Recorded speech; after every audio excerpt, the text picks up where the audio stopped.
जंगल में एक बड़े पेड़ पर छोटी चिड़िया अपने अंडों की रखवाली कर रही थी। बस अब तो 2-4 दिन का ही इंतजार है, उसके बाद तो अंडों से बच्चे बाहर निकल आएंगे। लेकिन जब तक इनसे बच्चे बाहर नहीं आते हैं, मुझे अपने घोंसले में ही रहना होगा। मैं मेरे अंडों को छोड़कर कहीं जा भी नहीं सकती हूँ। अगर मैं अंडों को छोड़कर कहीं गई तो शैतान कालू कौवा पीछे से आकर मेरे सारे अंडे खा जाएगा। मुझे किसी भी तरह अंडों को उस कालू से बचाकर ही रखना होगा। तभी उसकी नजर सामने से आ रहे कालू पर पड़ी और उसने अपने अंडे एक पत्ते के नीचे छुपा दिए। क्या बात है छोटी चिड़िया, आज तुम दाना चुगने नहीं गई? आज मेरी तबीयत खराब है, इसलिए मैं अपने घोंसले में ही आराम कर रही हूँ। कालू को आपका यहाँ कैसे आना हुआ? मैं तो जंगल में घूमते घूमते यहाँ आ गया। छोटी चिड़िया, तुम्हारे घोंसले से अंडों की महक कैसे आ रही है? नहीं नहीं, मेरे घोंसले में तो कोई अंडे नहीं है। ये महक तो जंगल में कहीं और से आ रही होगी। अचानक अंडों के ऊपर से पत्ता दूर हो जाता है। अरे वाह, इतने सारे अंडे!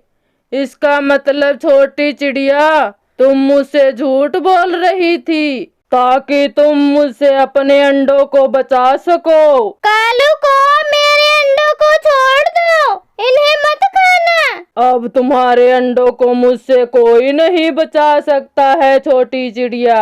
मैं तुम्हारे आगे हाथ जोड़ती हूँ, कृपया करके आज मेरे अंडों को मत खाओ। तुम चाहो तो कल आकर मेरे सारे अंडे खा सकते हो, लेकिन आज इन्हें छोड़ दो। अच्छा, कोई बात नहीं। वैसे भी आज तो मेरा पेट भरा हुआ है, इसलिए मैं आज तुम्हारे अंडे नहीं खाऊंगा, लेकिन कल आकर तुम्हारे सारे अंडे खाता हूँ। अगर तुमने अपना घोंसला छोड़कर भागने की कोशिश की तो मेरे हाथों मारी जाओगी। कालू वहां से चला जाता है। वहीं एक और टूनी चिड़िया और लीली चिड़िया आपस में बातें कर रही थी। लीली चिड़िया, पता नहीं छोटे के अंडों से अभी तक बच्चे बाहर निकले हैं या नहीं, हमें चलकर देखना चाहिए। हाँ टूनी चिड़िया, वह तो आजकल कहीं आती जाती भी नहीं है, सारा दिन अंडों की देखभाल में ही निकल जाता है, इसलिए हमें ही छोटी के पास चलना चाहिए। दोनों उड़कर छोटी चिड़िया से मिलने के लिए चल पड़ती है। दोनों छोटी के पास पहुंचकर, कैसी हो छोटी चिड़िया? मैं ठीक हूँ टूनी चिड़िया, आप दोनों कैसी हो? हम दोनों भी ठीक हैं। मिलने का मन किया तो हम दोनों तुमसे मिलने चली आई। ये तो आप दोनों ने अच्छा किया। क्या बात है छोटी चिड़िया, तुम कुछ परेशान लग रही हो? क्या बताऊँ आप दोनों को? थोड़ी देर पहले वह जंगल में रहने वाला कालू कौवा मेरे घोंसले में आया था और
खाने का तरीका सोचने लगती है।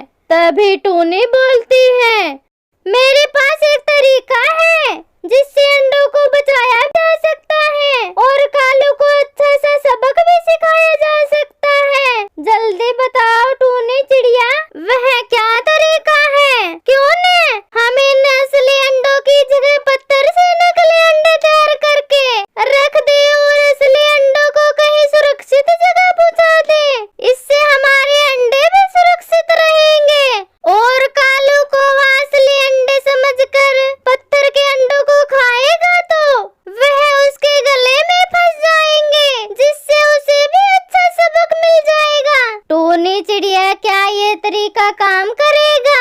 हाँ हाँ, क्यों नहीं, जरूर करेगा। लेकिन हम इन असली अंडों को कहाँ सुरक्षित रख सकते हैं? उसकी चिंता मत करो, हम इन अंडों को मेरे घोंसले में रख देंगे जहाँ ये बिल्कुल सुरक्षित रहेंगे। अगले दिन तीनों कालू के आने से पहले ही अंडों को छोटी के घोंसले से उठाकर लीली चिड़िया के घोंसले में रख देती है और उनकी जगह पत्थर से तैयार किए हुए नकली अंडे रख देती है। अच्छा छोटी चिड़िया, हम दोनों यही पास में कहीं छिप जाती हैं ताकि कालू को कोई शक न हो। वो दोनों वहीं पास में जाकर छिप जाती है। कुछ देर बाद कालू छोटी के घोंसले में आया। मान गए छोटी चिड़िया, तुम तो जुबान की एकदम पक्की निकली। मैं तो सोच रहा था तुम अंडों को लेकर कहीं भाग न जाओ, लेकिन तुम तो यहीं बैठी हो। हाँ कालू को, जैसे मैंने कहा था, आज तुम मेरे सारे अंडे खा सकते हो। हाँ हाँ, क्यों नहीं, इस पल का तो मैं कल से ही इंतजार कर रहा था। कालू अंडे खाना शुरू कर देता है। जैसे ही वह अंडे को खाता है तो वह पत्थर के अंडे उसके गले में जाकर अटक जाते हैं। ये क्या छोटी चिड़िया, तुमने धोखे से मुझे पत्थर के अंडे खिला दिए, मैं तुम्हें छोड़ूंगा नहीं। कालू चिल्लाते हुए वहां से भाग जाता है। कालू के जाते ही टूनी और लिली वहां आती है। देखा छोटी चिड़िया, उस कालू को अच्छा सबक सिखाया। अब वह आगे से किसी पक्षी के अंडे नहीं खाएगा। तीनों मिलकर छोटी के असली अंडों को वापस लाकर घोंसले में रख देती है।